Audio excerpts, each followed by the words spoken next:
Welcome back to Stories of Gumption. I'm your host, Ryan Lee, and this is episode 32. So Stories of Gumption, what are we doing here? Conversations with entrepreneurs, creative thinkers, and just really, really impressive people.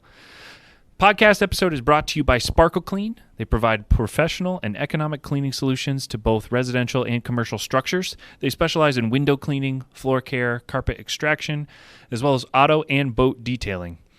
As we continue to face COVID and the coronavirus and the uncertainty around it, you should consider a cleaning team that is certified. Yes, certified, I said.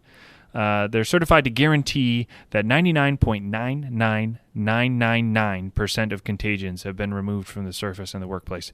So that's a big deal because there's cleaning and then there's certified cleaning that can guarantee your space is safe. Give them a call. They're at 518-578-2931. You can also find them on Facebook, Instagram, and LinkedIn at Spar-Kil-Kleen. SPAR-KIL-KLEEN. That's Zach and Kate Hoyt, everybody. Great friends of mine. They're fellow Rotarians, very active in the community. They give back, and you should consider giving them a call. We're also sponsored by Hevans Designs. Hevans Designs seeks to help you take the stress out of selling, renting, organizing, and designing your home. They can give you tips. They help you stage, organize, and sell or rent your home quickly. They will even help you write your online advertisement on sites like Zillow, Airbnb, and many more. Take the stress out of the process of organizing and preparing your home for whatever you have in store. Are you not selling or renting your home? That's okay. Hevans Designs is here to help you organize, create, and design a beautiful home that is a reflection of you. They can still provide you with great tips and tricks that will help you increase the value of your home by making tiny changes that cost very little. Primarily, check them out on Instagram at Hevans Designs, HOMEHEVANS Designs, or you can give them a call at 518-593-5416. Lastly, we are brought to you by the one and only Alexander Edwards & Company, CPAs PC. They're located at 47 Dock Street in Plattsburgh. Alexander Edwards & Company has been providing common sense solutions to many North Country businesses, real-life accounting, and tax problems since 1920. Yeah, that's right, 1920. Bring them your problems, they provide solutions. Alexander Edwards & Company is a full-service public accounting firm engaged in tax prep, bookkeeping, audits, estate planning, financial planning, and management consultation. As I'm recording this, it's the day after the new tax day this year because of COVID, so I'm sure they're quite busy, but they would still love for you to give them a call at 518-563-1600 or find them on the web. Today, episode 32. Man, I am very pleased with how this conversation turned out with Dr. John Mulholland. He's a great guy. I met him several years ago. It's actually hard to believe. I think it was back in like 2013 when I was the director of the Boy Scouts in my professional capacity. But we had a great conversation about all things fitness, and he talked about the Olympics. We talked about a little Occ health stuff. We talked about marathon training. And honestly, his story of gumption is one that should resonate with all of us. The consistency of tackling a long-term goal. There's a lot of gumption in that, and we talk about all of that as it applies to life, work, personal life, fitness, and it's just a great conversation. And we go into the rapid fire section at the end, but it might be one of the longest rapid fire sections of the Stories of Gumption podcast for good reason. So I encourage you to listen all the way to the end. It's just a great podcast from start to finish. Enjoy. Gumption, defined as initiative, aggressiveness, resourcefulness, courage, spunk, guts, common sense, and shrewdness.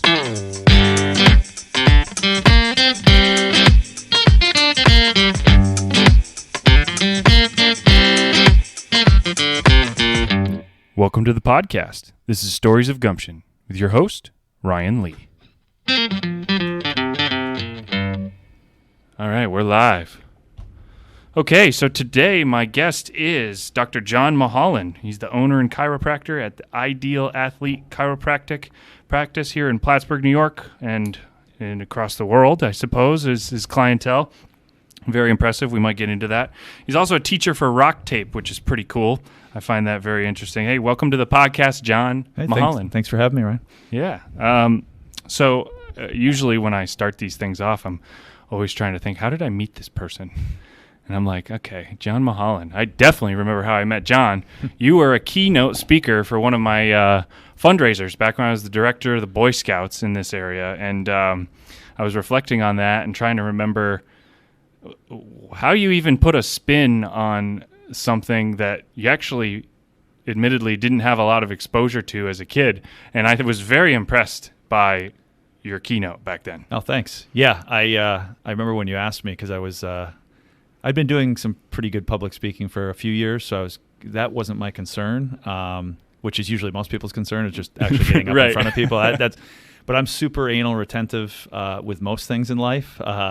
I put a lot of pressure on myself to do a good job, so I'm really, when I do a talk like that, I'm like, all right, rough size of the crowd, who is going to be in the crowd, what length are you looking for, and some people are just so organized, just so vague, it drives me insane because they're like, yeah, I'm not really sure. You kind of take as long as you want, 20 minutes, 40. I'm like, no, I'd like to know, And when you came to me with the Boy Scouts angle, right, I didn't have like a little experience. I had zero Boy Scout experience. Right. I was never involved. I didn't really have any of my friends were involved as kids. So when you came and said, let's tie in your experience with the Olympic Games with kind of the Boy Scout crowd and their parents, I hesitated a bit, but in hindsight, I'm glad I did it. It was it wasn't a long talk, but it was completely from scratch. Yeah. And I got quite a few good comments, so I was happy to do it. Now, remind me of the core premise, right? So like typically we were, with those speeches, we do tend to have somebody who has some Boy Scout experience. So they're usually reflecting on their own experience, but you went right into working with athletes at an Olympic level and then sort of the character of sport, I believe. Yeah, so it's just, it's been, what would you say, 6-7 years ago? I think this one might have been 2013. Yeah, this was a while ago. I'm going off a long memory, but basically at the time, I mean, still now, but especially, early to 2010s, all the headlines in sport that these kids were growing up watching on TV were almost all negative. You had the Lance Armstrong stuff, you had all the dopers in baseball, and on and on. It was just very negative. And so I just decided to take a spin on character in sport and how sport, if done correctly, can help a kid grow character. They do better in school when they're in season versus out of season, on and on and on. And so I just handpicked a bunch of Olympic examples of people all the way back to like the 1930s, with the Berlin Olympics in front of Hitler when, this white German long jumper gave Jesse Owens some advice on the pit and the runway, and Jesse Owens ends up winning, and they walk, arm in arm, pretty powerful stuff. And then right through a few bobsled examples in the 50s of people, a team breaking their equipment and another team loaning them a bolt or their mechanics, and then they end up getting beat for the gold medal. And how it's really what people remember is how you act as a person, not really, the accomplishments. And it turned out pretty good. I went in blind, just saying, all right, I got to come up with 15, 20 minutes here. What are we going to do? And like I said, it worked out pretty well. Well, I remember we raised a lot of money too. So that's good. Even better. Even better. It was a great one. And I really appreciated that opportunity to meet you at the time because when your name came up prior to that whole event, I was like, man, I've never heard of this guy. I've lived here my whole life. Yeah. And it's just great to build your network, Yeah, it's, it's sometimes frustrating. And most of it, we were just talking before we get started, is my own fault. I am probably the world's worst self-promoter. I've got social media stuff and I'm a moron for it. I know I am, but I'm not in love with social media. Especially lately. It's it's just so inundated. You end up logging off like more angry and irritated for lots of reasons, not just politics, but just the world is angry. Yeah. And I'm the world's worst self-promoter, but I appreciate it because 20 years of practice now, almost all of it here in, other than 2 or 3 years, right here in the North Country between originally Elizabethtown and now downtown Plattsburgh. I've had some pretty cool opportunities, and the patients that have been with me for years, I think, can appreciate that and are pretty loyal to me. But it's always nice to get the word out. Yeah, so they probably don't teach much about that in school when you're learning the clinical side. No, like the business side of running a practice. No, almost none. It was horrifying when you get out, and I was so, at least I felt so unprepared. I ended up working as an associate for a better part of 2 years when I graduated. I worked for a couple of docs down in Long Island, just because I had no clue how to run a business. I didn't even know how to get a loan. It was they covered none of that. It was all basically self-taught, and I did a lot of research during those first 2 years working for someone else. And when I decided to come back home, my first office was in Elizabethtown, of all places. Nice. I was born there. Yep. Grew up there till I was, 7-ish, and then moved up here to Plattsburgh. Okay. But I did my research. There was no one down there. There was like a 20-mile radius with no one. So I did my demographic works, thought it was I had a little bit of name recognition, and just a ripe opportunity. But, man, I'm trying to put a business plan together. Yep. This is early internet kind of, where certainly, we're talking 1999, 2000, certainly not the resource it is today. The bank still had their expectations. Yeah. I didn't know what a time. I'm Googling, bank loan templates and, and I mean, I literally, the beauty was, I was asking for, in hindsight, just a paltry sum of money. I think it was $25,000 or $30,000, basically money to live on until I started having patients come in. So I got turned down by every single bank, local, regional, everything. And then one guy, I'll give you his name, he's Craig Cashman here in town, who I went to school with his son, and I think he probably felt bad for me. Yeah. And he gave me the loan, 5-year note, and one of my first proud moments, had it paid off in 18 months. Nice. So I always kind of just wanted to stick it to those first bankers. Because I've done so much business over the years with Craig before he retired after that. So take a chance on. I love it. One thing, you were on my good friend GT's podcast, Galen Trombley show recently. And one thing you guys talked about that's also interesting to me before we get into the gumption of this thing is youth sports today versus, decades ago, I suppose. And I'm coming in from a new angle here from what you guys talked about. And if you haven't heard the podcast, go ahead and go listen to John Mulholland on the Galen Trombley show as well. That was a good one. But sure you want to go down this road? I could spend 2 hours on this. I'm going to cut you off. Right, I'm not going to go 2 hours on sports, but a couple minutes here because it's just interesting to me. Sure. My wife, Lauren, has coached for Plattsburgh Football Club for many, many years. And what you spoke about in that other podcast about the difference in specialization at such a young age versus like growing up and literally just I was never a good basketball player, but I can remember so many times where I was playing pickup basketball with my friends and I built some natural level of athleticism from that, I think, and balance and coordination, and never was a skills player. I played a lot of ice hockey.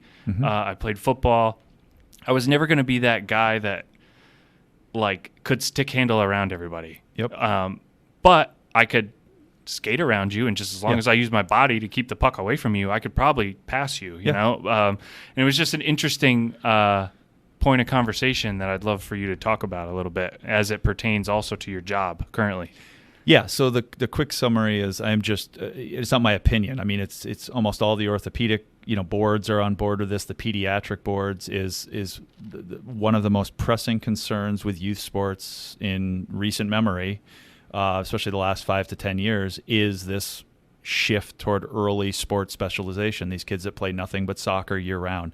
Plattsburgh Football Club. Exactly. With my wife coaching these kids year round. Right. And it's gotten so deep now, and AAU basketball now. None of those things were options when I was a kid. In fact, it's funny. I was actually on, the best of my knowledge, the first ever travel soccer team in the North Country back in, had to be like 1986.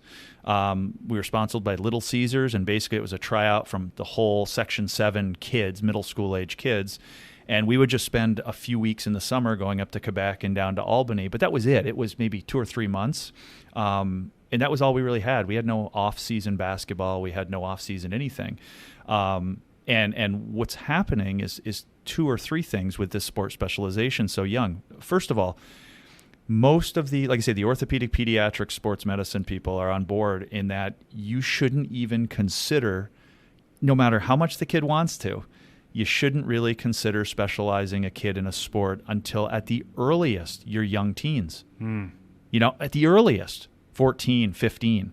And that's the exceptional ones that exactly. are really showing exactly. And the problem is exceptional prowess. Yeah, exactly. And the problem is it's gotten so these summer leagues and the travel teams and the AAU has gotten so pervasive of that the parents and the kid and through them to the kids, it's this fear of missing out, that they think if this kid doesn't play every possible summer, spring, league, fall, that they're going to be left behind.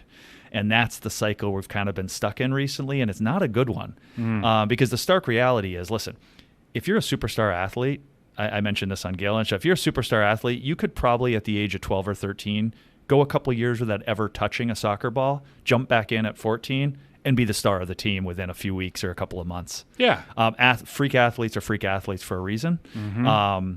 And you just better your chances of success at the high school and college level if you diversify as long as possible in sport. Now, the other side of that is the mental burnout. These kids that do nothing but a single sport, take running now. Now, we, again, not to keep being the old guy referencing back to when I was in school, but we didn't have indoor track. It didn't start till several years after I graduated high school. So I think indoor track is one of the worst things in a weird way. And I don't mean to say, it shouldn't be there, but particularly for distance runners that are running year round now. They're running a heated cross-country season where they're doing a meet or 2 sometimes every week. With maybe a few days to a week or 2, they are right into indoor track running on, to be perfectly honest, up in the North Country, for the most part, pretty crappy tracks. Small, undersized, old, poorly maintained tracks, tight turns, and they're doing a few months of that with a meet every week. And then again, with a few days to a week or 2, they're right into outdoor season. And it's injuries. That's where I'm tying it into my practice is I am just seeing, 20 years I've been at it. It's my 20th year in practice, and there is no doubt that there has been a surge the last second half of my practice career, the last 8 to 10 years of middle school, high school kids coming in with overuse injuries of all sports. But the big ones that I see routinely are runners and soccer players. For whatever reason that is, but I think those are 2 of the big sports that are tended to be done year-round in a lot of cases. So, it's this combination of mental burnout and just physical burnout from doing the same movements over and over, same sets of cleats, same types of patterns of movement that lead to these repetitive stress injuries. Has that, this is kind of an awkward question, I suppose, but has that helped with job security? Well, yeah, I guess. But, there's a lot of things that help with job. We as humans are routinely pretty feeble-minded when it comes to working out, and we routinely do pretty dumb things. I just want to get back into running, and I know I haven't run in 5 years, but I'm just going to start by jump right into a marathon program, and and then surprised why you're a little hurt after a few weeks. But weight training now, the one I see a lot, and I'm not saying they're bad, but you got to use your head too, is these home workout, the kind of the boot camp. Beach body and boot camp type things that a lot of the gyms were offering before a few months ago. And now a lot of them are even doing it online, some of the local gyms. Great, awesome to get people off the couch, but you're moving your body through pretty big ranges of motion, sometimes with some load. And in the boot camp classes, the big issue I see is moving very quickly from exercise to exercise. And even though you may, at the beginning of the workout, have kind of a focus on technique, once fatigue starts getting in, you're huffing and puffing. Stuff breaks down, and you're not quite as careful. Love to be a fly on the wall or like a webcam of like just watching, even myself when I was doing those years ago, of how I was in it. Insanity, classic one I would do all the time. A lot of plyometrics, right? Jumping up and down. You're in your living room, right? It's like.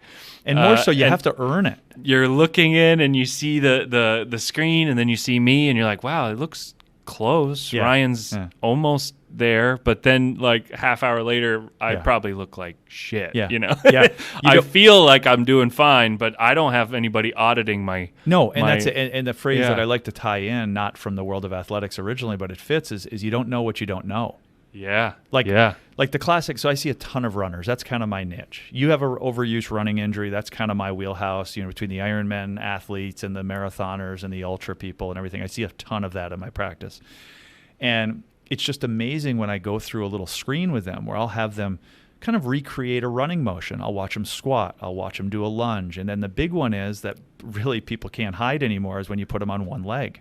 And so I'll have them balance on one foot and do just a little quarter squat, squat down slowly, just down, a third of the way, hold that position for a couple seconds and stand back up.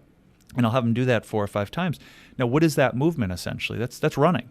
It's a 10,000 little quarter squats that you have to manage on one foot. And when you're on one leg, you don't have that second leg to help out and hide any weaknesses and asymmetries. There's nowhere to hide when you're on one foot. And so I'll sit there and watch. And then what I'll do is I'll sometimes I go, give me your phone. And I'll video them doing that little quarter squat a few times on their phone. I'll freeze it at the bottom. And you see all kinds of just horrificness happening. The knee caving in, the hip shifting out, the pelvic unleveling excessively. And they never know they're doing that. And let's just say they came in with knee pain.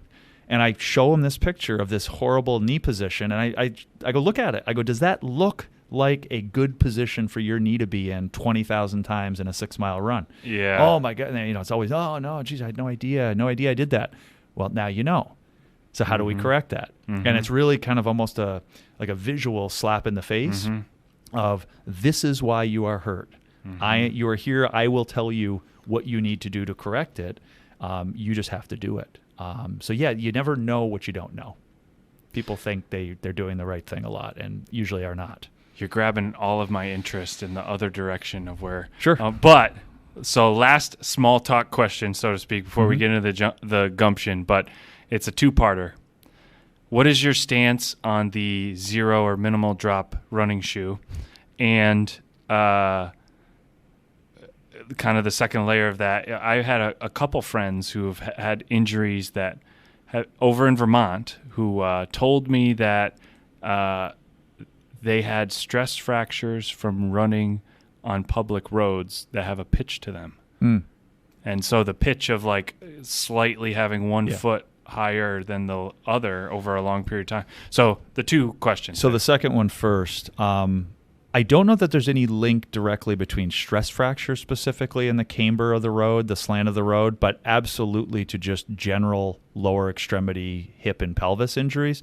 Absolutely there's a link. I mean, and it makes sense. I mean, it's essentially you're creating, and that's why I love, there's a lot of things sometimes I don't love about the city of Plattsburgh, but it is a runner, most of my adult life, it is nice because you don't really deal with the camber. Yeah. You can, I hate running on sidewalks. It's funny, only a runner could tell you that. Most people look at you if you never run and think you're crazy, but when I tell them how noticeably harder the impact feels on a cement sidewalk versus a blacktop road. Yes. And what are you talking about? So it's a road. I'm like, no. You can feel. I'm not even a runner, and I know what you're talking about. Yeah. So I tend to try to run on the shoulder of the road when I can, if it's not too busy a road.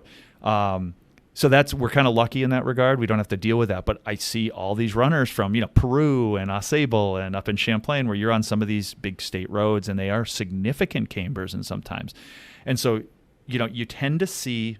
Not to get too into the weeds with the sports medicine or it's what you do, man. It's cool. Yeah. Just think about it. You're essentially creating, and if you're always, as you should be, running against traffic, you will always have that lower left side of your body. Yeah. And so essentially you've created, at a best case, parts of an inch in big cambers. Maybe it's an inch and a half leg length discrepancy by running on the shoulder of the road. And so, if you just came in and your hips were an inch off standing in the room, you'd probably be a little concerned and at least want to evaluate that and see if it's contributing to injuries. But you don't think of doing 40 miles a week on those roads. Yeah. And so again, it's not 100%, but the patterns you tend to see with these type of injuries is you will see a lot of problems on the outside of the left leg. So you'll see kind of like a lateral or outside of the ankle tendonitis, outside of the knee, outside of the hip of the left leg, and a lot of inside of the shin and ankle pain on the right leg. Oh my God! So you can kind of that picture. was my problem. Yeah. So the shin on the right leg, the inside. Shape. So that's the muscle called the posterior tibia. That's kind of your classic shin splint muscle. Yes. There's two. There's either on the outside part of the shin or the inside, but probably 70-80% of people, it's the inside muscle. And basically, what are you doing? You picture that right foot landing, tilted down on the inside, and so you're basically overpronating. You're kind of throwing your foot more into the arch with every stride because the road is tilted that direction. And so that muscle on the inside of the shin gets just overstretched and overworked, and eventually it's going to break down. So yeah, the camber is absolutely. Now stress fracture, I haven't really heard clinically a link, but it doesn't surprise me. Wow, that's interesting to me. And we'll have to talk more offline about my shin splints while I was running more. Yeah, we could talk why I haven't run in a while. I don't know. Thanks, COVID. Yeah, no, right, right. Not to be insensitive, but I just stopped running because of COVID. Yeah. But no excuse. But the second question, I'm really curious because I've never gotten a professional to tell me his or her opinion on. Okay. So I just did a 2-hour talk like a month ago on this online. Yes. For a thing. So okay. I will not do 2 hours. Maybe we'll put the link in the podcast info. Maybe. See if it's still. If you can get up to it. Yeah, I'm not sure, but I'll check later. So, little history. All of this minimalist running movement essentially came about, at least recently, with the book Born to Run by Chris McDougall. I'm going off memory, but probably late 99, 98, 99 maybe. Yep. I think you're right. Chris McDougall. Chris?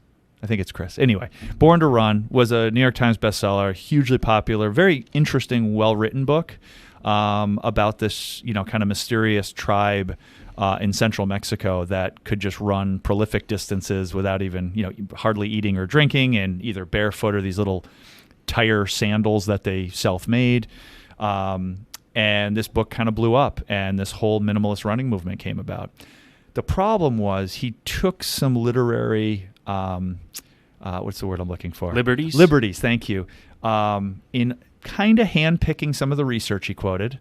In fact, the main guy that he referenced throughout was a PhD at Harvard named Dan Lieberman, who is one of the world's really renowned experts on gait and human movement. And even Lieberman came out after, months or even years later and said, he did take some liberties and picked some data. He didn't even agree completely. So the short story of this is, in a perfect world, as we grew up, 10, 20,000 years ago, yes, we didn't have shoes. So the being able to go out and running barefoot or in the zero drop shoe, in theory, is a fine idea. The problem is, for a 25, 45, 55-year-old person that's been living in a shod society, sitting at a desk for most of their career, their bodies don't tolerate the change. So what you start to see is someone goes to a zero-drop shoe. Now, if they're gifted and blessed and have great ankle range of motion and mobility in the calf and Achilles and foot stability, awesome. They might be able to do it. But what you typically see is a huge uptick in injury rates in that ankle and calf complex. So people that try to make that change to a zero drop typically will have problems with Achilles tendon problems, calf strains, things like that.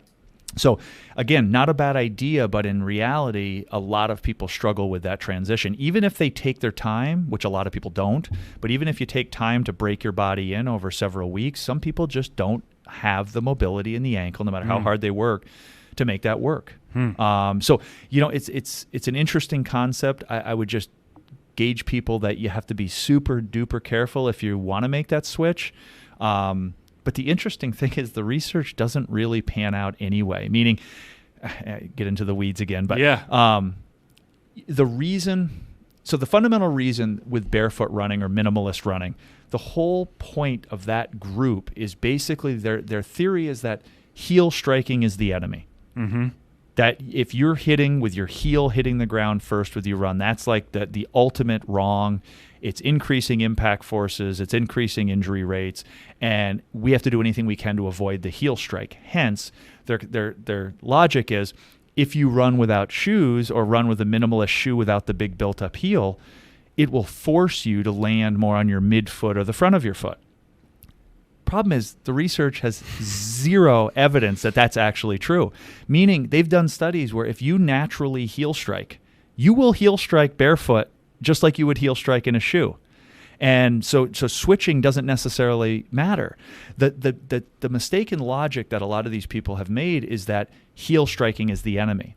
What they really mean to say is overstriding is the enemy. Right. So if your foot's hitting the ground way out in front of your center of gravity, that is detrimental. That shoots impact forces through the roof. It also is very uneconomical. It's basically you're breaking yourself every time your foot hits the ground. In an ideal world, your foot would be hitting the ground kind of underneath your knee with a vertical shin, not out in front of your body.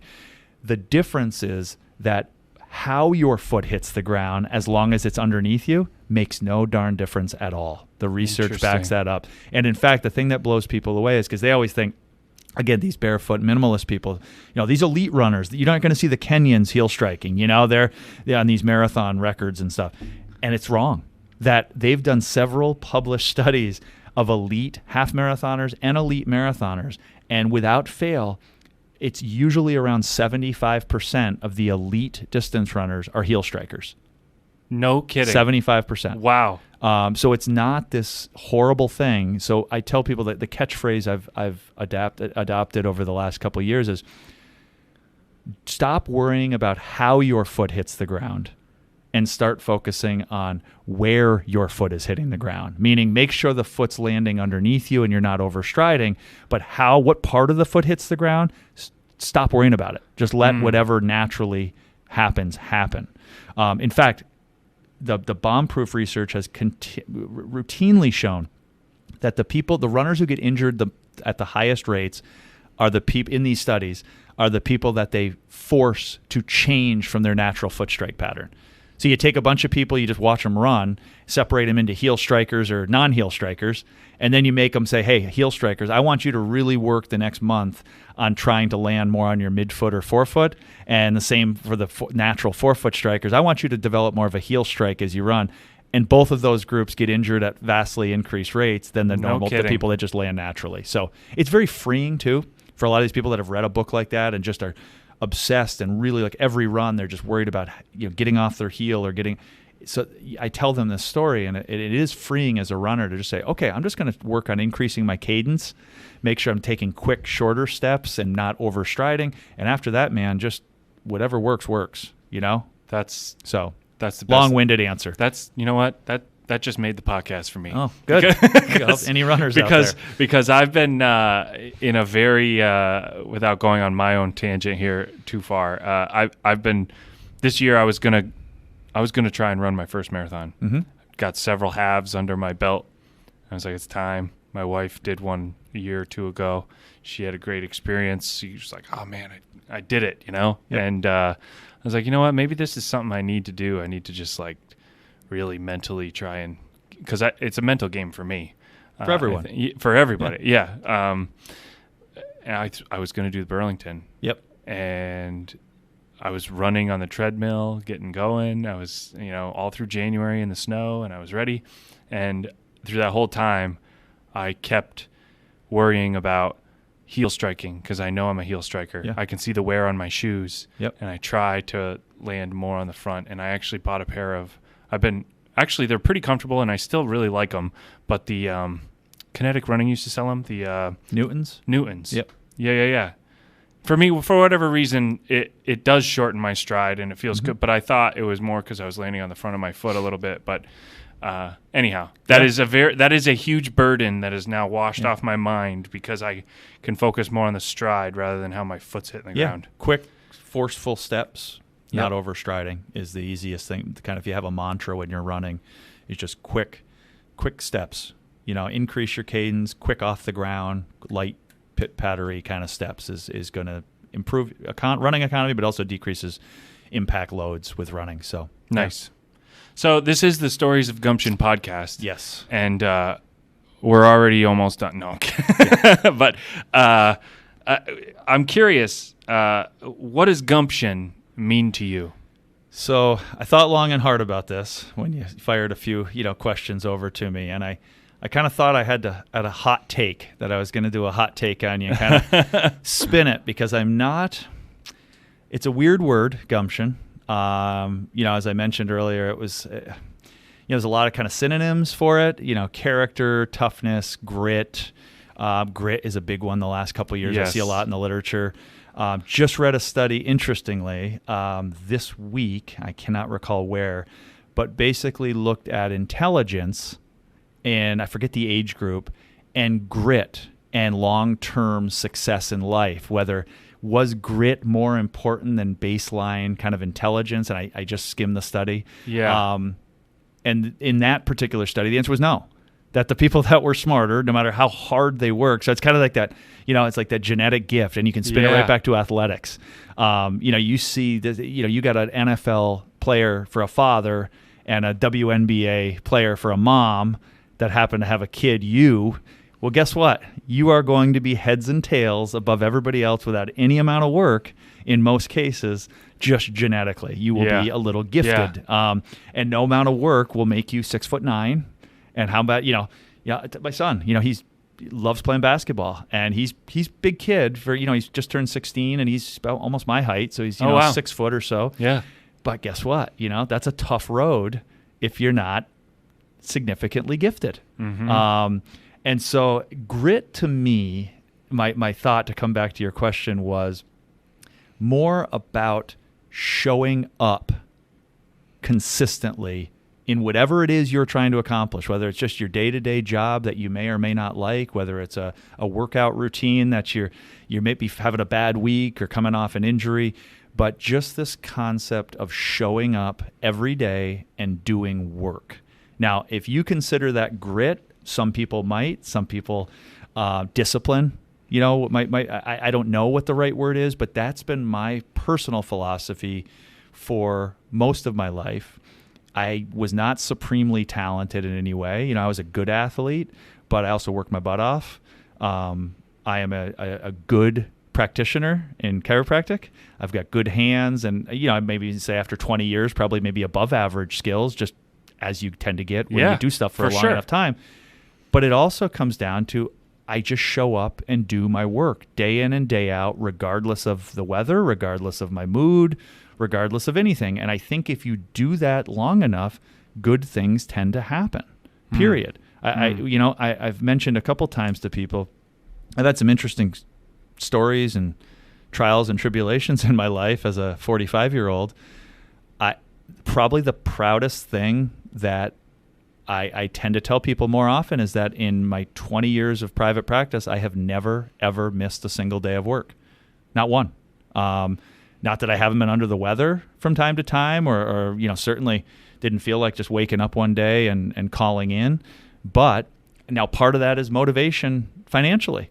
I'm not a teacher. I'm not, I don't work for the city. I don't work, I'm not working for an employer. I don't show up to work. I don't make any money. So that's certainly a motivator, especially when I was young and poor and just trying to create a business. But even so, good things tend to happen when you show up and do work. I was talking to you a little earlier about my workout streak. I do the same thing with working out. Until recently, I had a 6 or 7 year streak of working out every single day for 6 or 7 years without missing a single day. And I travel a lot. The last 6 years teaching for Rock Tape, I've been averaging, before this COVID stuff, I've been averaging 20 to 25 courses a year, weekend courses.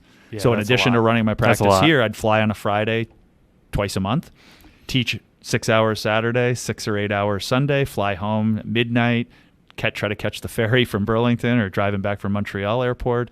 So I have not felt like working out every day for 7 years, but you do it. I'm almost afraid. I'm a little OCD with certain things. I like my patterns, and I just feel like if I ever missed a day, it would be that much easier just to miss another day and miss another day. And I don't think it's right to do necessarily the same type of working out every day. I rarely do that, but I run one day, or I bike one day, or maybe someday I'm really not feeling it. I'll just do push-ups for 20 or 25 minutes. But it comes back to the concept of just showing up and doing work. Yeah. So that resonates with me a lot. I think there's a lot of life skills to your definition of gumption and grit. Like, if you expect to lose weight, you can't go to the gym for 3 days, eat really well for 3 days, and then be like, oh, look at what I did. Right. You know, you have to take your medicine, so to speak, and recognize that it's the long-term approach with anything for success. The quote I say constantly that I love, and because it traverses all different fields, business and working out and nutrition or anything, is this concept that people really vastly overestimate what they can do in a day and really vastly underestimate what they can do in a year.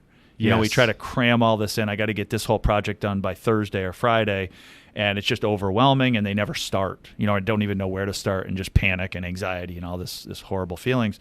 When in reality, if you just, one or two small things a day, get it done, but doing it day after day after day, that's where you see the progress. I mean, let's spin it back to athletics. The athletes that are the most successful are what? Now, there's a lot of variables, but just if you just took, I used to do a lot of work up at the Olympic Training Center in Placid. So I'm walking down the halls, or I'm working in the medical room, and people come in. They're all freaks. Oh, okay, these are all Olympic or near Olympic level athletes. So, if you take everyone in the same kind of out of the freak pool of athletics and then dive in and say, what makes the super elite? What are these people that are vying for medals versus the people that never quite get onto that World Cup team? Yep. One of the big players, obviously mental stability and mental just stability is one thing, but from a physical perspective, it's the people that aren't injured. It's being able to continue to train and compete month after month, year after year without noticeable injury. That's where the problem, because that's where your fitness and strength continues to grow, and you can ramp up and ramp up. It's the people like a lot of you and I that I treat in my office that you're fit, you feel good for 2-3 months, then you're injured. You can't work out for 2 or 3 weeks. Right. Then you just picture it like saw teeth. You're ramping up. Oop, injured. Now I'm back to, I lose 30%. Then I go a month or two, and now my knee hurts. And I miss another week or two. And it's this constant up and down that really prevents the long-term building of fitness and wellness and health. And you could argue the same thing in business.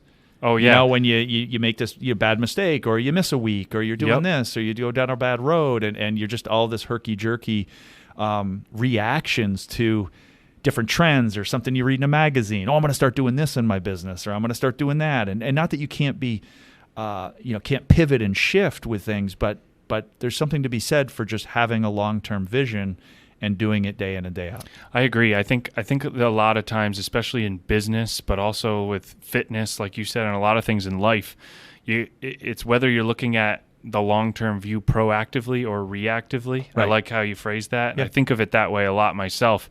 As I'm here, building a business of my own, so to speak, under the support of Hickok and Boardman, right?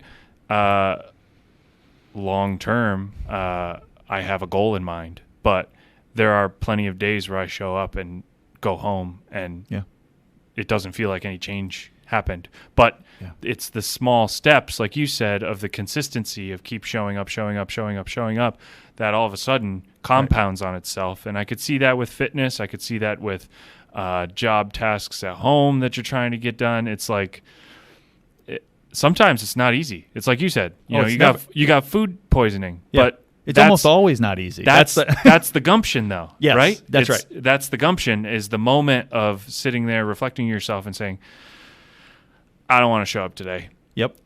But the gumption of the grit, so to speak, is recognizing that, well, I may not actually make the progress I want today, but it's a microdose towards the end goal. Right.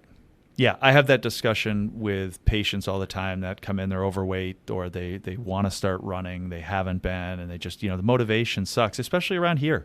I mean, I'll be honest, I can make fun because I was born and raised here. Sure. As an outdoor athlete, this is a challenging place to do that for a number of reasons. Yes, it's beautiful. Yes, we get outside the city. There's some nice roads for biking with big shoulders and nice pavement for the most part. But let's be honest, the weather sucks. Yes. A large percentage of the year. So there's very little, Mediterranean-like climate here. Yeah. Where it's either 20 below there's snow on the ground, it's sleeting, the wind's blowing 100 miles an hour, and then immediately you're running in, 98-degree heat, humidity, you're getting eaten alive by bugs, the deer flies, the this, the that. If you're waiting for the good day to get a run in or a bike in, you will not ever do anything. It's like David Goggins. Yes, right. Well, and people would argue, I think there is something to the New England, upstate New York character, that's been written about and parodied on TV of just this kind of salt of the earth if you survive up here. But I mean, good and bad. It certainly can make you tough, but it can also make you pretty cynical and weathered and everything else. And then you just talk about the infrastructure. The city's done some okay things over the years with putting a bike lane in here or modifying there. But if you travel at all, you see how far behind we are in that regard. And people love blaming the budget and this and that. But the fact is, it's just never really been much of a priority around here for most of my life. And I remember years ago when they put the city bike path in out Margaret Street and patting themselves on the back. Hey, look at this awesome bike path. And I was like, yeah, it's great, but it's like a mile bike path. And you go really back and forth 25 times. And it connects to nothing. Yeah. And exactly. It's not maintained very well. Yeah. It's like it's just basically people just roaming, coming in from out of town, up and down, because I bike and run every day. And so it's frustrating. And so it's the amenities are not there like they are in some cities. So you've got to be tough. Yeah. You've got to want to do it. And so the conversation I tend to have with my patients that want to get started is exactly that. I say, you don't wait for a good day. But it's also that most human nature is just you set your bar way too high and you are setting yourself up to fail. It's like, I forget, I'm just kind of bastardizing the numbers here, but I'm not far off. I remember a study I read years ago where if you try to make one habit change in any regard, just something in your life you want to do differently, if you only attempt to change one thing at a time, I think the success rate's like 50, 60, 70%.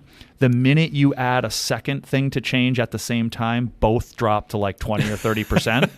And so eating and diet and working out, that's the big one, right? Everyone wants to start working out more. They want to lose weight. And so they do everything at once, and most people fail miserably. You get to day 5 and you're like, I can't take this anymore. Because they're starving themselves and they're trying to run 5 miles a day. Yep. Instead of just saying, hey, listen, let's work on diet first. Yeah. Because I love, and it's okay to swear a little bit, but for sure. The classic phrase, you will never out-train a shitty diet. Yeah. Period. It's very, very disheartening. If you actually do a deep dive on the calories you burn working out, it's pathetic. Oh, yeah, no. It really is. I mean, even if you're running, which is, you could right up there with cross-country skiing, as probably and maybe rowing as the big calorie burns.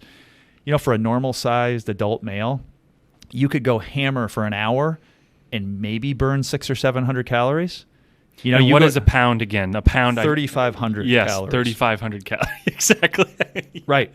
Yeah. And so you say, I just went and did, hill repeats for 40 minutes or stair repeats, which are just as crappy as it can get for a workout, just gut-wrenching. Yeah. And your watch comes back, you burned 380 calories. Yep. I mean, that's a snack. Yeah. And so if weight loss is your goal, and we know multiple habits at one time tend to fail, let's dial in the damn diet first. Yes. Because you're going to have much more success than trying to work out and lose the weight. Let's get the fast food cut back to maybe once a week instead of twice a day. Yeah. Then you start getting people throwing in trying to quit smoking on top. So now you got 3 habits that are each one by itself horribly hard to institute and become a routine. So dial it back. Let's get the diet in order for a month or 2. Forget about working out, man. Take it easy on your brain. One thing. Diet the diet. And then you see such quick change if you go from a typical American diet to eating cleaner. Yep. The pounds start to come off. And then it becomes, self-perpetuating. You said something on Galen's podcast, too, I listened to about like the understanding of what's actually a good diet, too. Yep, Like if people who are like, oh, I'm dieting this week. I'm trying just to eat fruit. Yes. Right. Right. The concept what's your goal? Yeah, was my point. What's your goal? Because fruit's not bad, but it depends how it's being If your goal is fat loss to meet your goal. Yeah. Yeah, having, 4 bananas a day may not be a great choice. Yeah.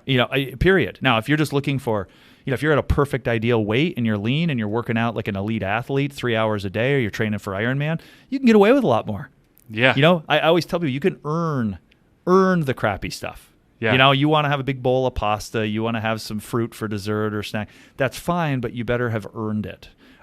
It's just like, it's the other question. Besides, what's the best running sneaker I should get in my office? Probably what's the best diet? And there is no best diet. Yeah. You know, everybody's different. What people respond to. Some people are on the extremes where they do really, really well with super low carb. Other people don't do really well. You know, they do well with a little higher carb. But I mean, ultimately, it comes down to calories in, calories out in some way or another. And you know, the people that say, "Well, I'm just not losing weight. I'm eating a lot less. I'm not losing weight." One of the things I recommend is keep a food journal. Yeah. 1 week. I mean, some people say 3 days. I just say it's not that hard. Oh, there's some really sophisticated apps and there's out there apps that even will do too. it for you. Right. Or you scan the box and it's like, I had 1 serving of this, whatever. Yeah. People just vastly underestimate what they're eating in a day. Yeah. Or more so around here, just because I'm not around here for any reason other than this is where I that's live. Your clientele too, mostly. It's what they're drinking a day. Oh, wow. I mean, you see the people walking around with the depth charge size Starbucks whipped cream mocha. and Oh Karma. my God! I've just never seen. It's like the big look gulp. at it, it's like 800 Yes. calories or something. 100%. It's just they're milkshakes essentially, and these people are just, or the juice. Like these people just pound a 20-ounce orange juice. That's just, you look at it, there's more more sugar in it than a can of Pepsi. Yeah. Crazy. So if you can just dial in the nutrition stuff, then you can work about. Let's start with walking. And what I tell people, especially if they're working out in the morning, I say, I'm going to challenge you for the next week. I want you to get up in the morning or whenever you have the ability to work out, and I only want you to walk for 5 minutes. 5 minutes. And they laugh. And I say, no, that's the lowest possible bar to set to establish a habit. Yes. And what happens? 99 times out of 100, they're not going to turn around after 5 minutes. The hard part's getting your shoes on. Yes. At 5:30 or 6 and actually getting out the front door. Yes. Then within a few seconds, it's fine. I don't do treadmills, so 20 below, I'm out there. If it's 90, I'm out there. I don't like treadmills at all. And so that's the hardest part, is just getting the tights on, putting the hat on. Once you're out, it's like, it's fine, So set the bar low and then go from there. In the spirit of gumption and your definition of gumption and showing up every day. Yep. What was as you reflect on your life, your experience maybe with the Olympics or your practice or so, what's a story or an example from your life where you almost didn't show up, but you did or one of the most hardest days to show up? I'm kind of putting you on the spot. Yeah, but that's a tough one. I imagine there must have been days for me, just predicting me in your shoes.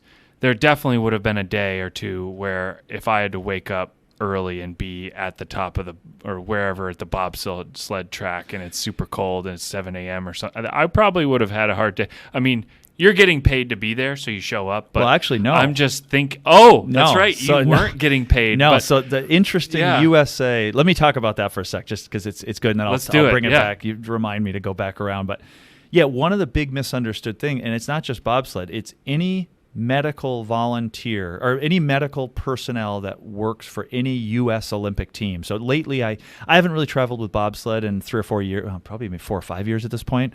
I just done it enough where it was tough to justify leaving town when I travel so much for work as it is. Yeah. But yeah, we are all volunteers. They pay. We have to be selected. It's not an easy thing to kind of work up through to being called to work a World Cup event or Olympic Games or World Championships. But it is volunteer. So when I have to close my practice for 2 or 3 weeks to travel in Europe, it's cool. There's no revenue. There's though. no pay, and not to mention, I'm not making any money on top of it. As an entrepreneur, I work for myself. It's me. So it's tough. It's an honor, but you're not raking it in. They pay for your expenses. They put you up in a hotel. They pay your airfare and stuff, but you're not making any money. So everyone has this idea that it's this, posh hotels. It's an Olympic team. It's just glamour and everything. And it is far from that. It is long, grueling days. It's me, in most cases, a provider on the road with a team that might be 20 to 30 athletes. And I'm working in some cases from 5 or 6 in the morning if athletes want a treatment before practice or before they eat breakfast, right down to 10 or 11 at night sometimes, and all in between at the track during practices and stuff. And most of them we're working in my little folding portable table in the middle of a hallway in a hotel and middle of nowhere in the corner, trying to move my bed out of the way to treat people. I've treated athletes in toilet stalls because they didn't want to be seen being treated, and everything in between. Yeah. So it is not a life of glamour. So yeah, all of those days.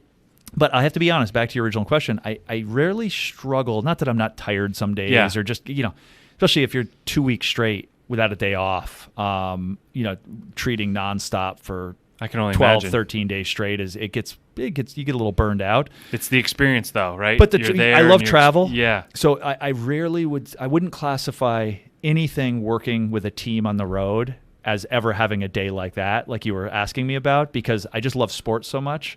So it's just cool when you're in the environment. It kind of, not that you're got the adrenaline of the athletes, but you're feeding off that a little bit. You see the TV cameras, sometimes the thousands and thousands of fans on the side of the bob track or the stadium, and it certainly gets you kind of motivated. So I don't think there's anything obvious from the sporting world. Probably more for me personally is working out. Different competitions I've done, I've probably had to dig deeper. With some of the ultra endurance stuff I've done over the years, that is 100% mental. You have run multiple ultras? Yes. So holy smokes. Well, and I like to say this, just a little background, because I am not, so all through high school, through college, I ran track at Ithaca College. I am not a distance endurance person. I was about as fast twitch, sprinter jumper as you could get growing up. I mean, I'm genetically steered toward, I was a hurdler, I was a decathlete, I was a jumper, a quarter miler, things like that. So I am not a gifted. So I always tell this story because people tend to get put off and think they can't do it because they ran the 100 meters in school or they never ran. And I'm like, no, the longer these events go, the more the percentage of just mental fortitude or gumption, if you want to call it, plays the role in you finishing. It is not about being gifted. Now, listen, it'd be different for the African runners or the elite of the elite. That's a different story. But for regular Joe and Jane like you and me, just wanting to do their first marathon or finish a 50-mile run or do a 24-hour obstacle race or something, it is all up in the brain. Period. Once you get by those first few hours, every cell in your body at some point is going to be screaming at you to stop. Just walk or sit down and drop out. It'd be so easy to get on the bus and just go back to get brought. So it's that ability to overcome those moments in ultra races that are the epitome of success, because they will happen.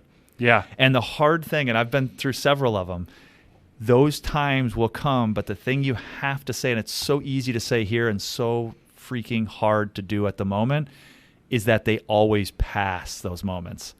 There's always more, there's a light somewhere where you'll start to feel a little better. You'll get a little fourth wave or fifth wave.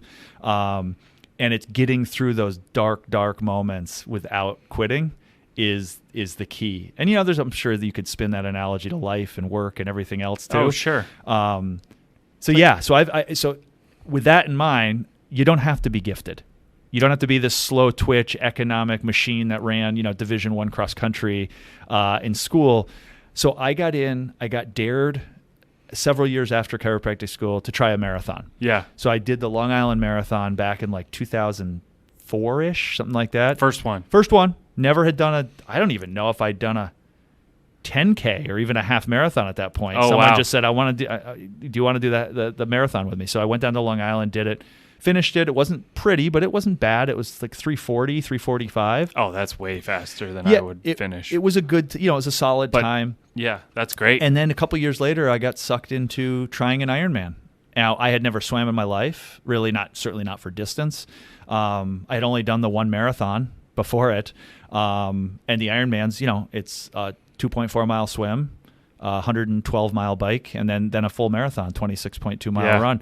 And so I ended up doing Lake Placid Ironman in 2006, 2007, and 2009. So I did that 3 times. Wow. And then kind of got sick of that world. It was just too much with 2 kids and two offices at the time. And that's so cool though. Yeah. And it was good. And it was something on the calendar like a lot of us need as a carrot. get me out of bed in the morning and Yes. to work out on the crappy days. And I tell people, even if you just want to do it for fun and don't want to compete, getting something on the calendar is a big step. That's the key for my whole success. Yes. So I was telling you, I was kind of closet training for a marathon because I didn't want to necessarily, for whatever reason, not do it and tell all of my friends and family that I was going to do it, and then which is a phobia I needed to get over in the first place. But I started becoming a lot more open with it, and I was ready, and then it was canceled because of COVID. And it's so sad to admit it, but it's true. It's real life, man. And it's no longer on the calendar, so my motivation went down the drain. And I haven't even run in like over a month. Yeah, it's and I need to get back out there, but it's true. Yeah, and I see it in my practice a lot the last few months. This has just been, for a lot of reasons, the difficult times, depending on you and your situation. But from just keeping it light and to dealing with sports and athletics not a day goes by I don't have a patient coming in that has had a race canceled. And what do you do now? What do you do now? That's the question. Yeah. And for some people, it's like, well, let's get something else on the calendar, even if it's likely it might be canceled. To get at least you're not going to lose any money. They'll roll you over, but do something to keep motivating. And it comes back to our original thought: is just keep showing up every day. Yep. You don't have to hit it hard if you're not feeling motivated. Listen to your body. Drop into just a little bit of a maintenance mode. You don't have to go out there and ramp up the long runs or start throwing in hard intervals or whatever. Just get out there and do something most days just to keep your fitness level from plummeting. Just keep it maintaining until you get a focus again is what I've been saying to everybody. Yeah. Yeah. There's a lot of gumption in that, actually. It's funny. Nobody on the podcast thus far has taken an angle like that where the daily or frequent moments of just consistency, even if each moment is simplified down to a very small objective, doing that just every day or whatever frequency you've decided for yourself consistently over a long period of time. I feel like there's way more gumption in that than like a moment of stress that you like rose to the table and you found success. That like, I agree. Long-term consistency might be the hardest form of gumption there is, because if you look at any trend that people or struggle that people want to accomplish, like myself, even just getting out there maybe to run a marathon or something, like it's all mental, and the consistency. And the reason I haven't done it is because of that. Yeah. That's a big realization. Yeah, and I think, I might be screwing the quote up, but I don't know who said it, but there's something along the lines of, I think it's to do with character, which you could certainly substitute gumption or grit or whatever for, but character is what you do when no one else is looking. Mm-hmm. Are you gonna steal something off the shelf because someone, the owner isn't looking the right way? You're going to throw a wrapper on the ground just because no one's seeing it? Or in our case that we've been talking about, are you roll over and ask Alexa that it's 19 below with the wind blowing in February, are you going to go and get your 4 or 5 miles in? Yeah. No one's going to know. Now, you could argue everybody knows now with social media. You post it on Facebook, and that's just a whole other annoyance in my life. It's just come on, man. We don't, it's like Strava's Where's the great. Sense of privacy anymore? Well, it's just, Now I guess you could, and listen, I like to, sound like an old fart with social media, but it's, that said, I have a lot of people that's a huge motivator for them. It's kind of public accountability. And if posting that you're doing a race on Facebook or Strava or whatever or posting your workouts gets you out of bed, so be it. I didn't want to come across as being anti. Whatever works for you, man. I'm a pretty progressive person like that. I don't care. As long as you're not bothering me. Whatever works for you, man, you do it, So a little advice then maybe for the winter outdoor workouts, because I guess maybe my lack of experience, I'm sure there's tons of stuff online that I could find, but what is the proper safe dress for, say, a run when it's below zero? That's seems like half the battle is making sure you're if you can get yourself out there and you're wearing something that is safe enough for the activity, maybe not perfect, but like, what's your mindset there? I mean, the fact is this, is there is, my cheap answer is there is no really right, because the humans are so different. And partly also what you're acclimatized to, is I am good after all these years of going out all winter long. I am good as long as the wind isn't blowing too hard. I'm in shorts if it's anything basically down to about 30 degrees. So if it's 29, 30, 32, 33 and the wind isn't blowing too bad, I'm comfortable in shorts for up to an hour. I'll go for an hour run with nothing. But that's me. My wife would think I was crazy. I think she went out this morning with long tights on. Yeah. So it felt chilly at 66 degrees high or so. 60s. With a stiff wind. But the cliche answer is always layers.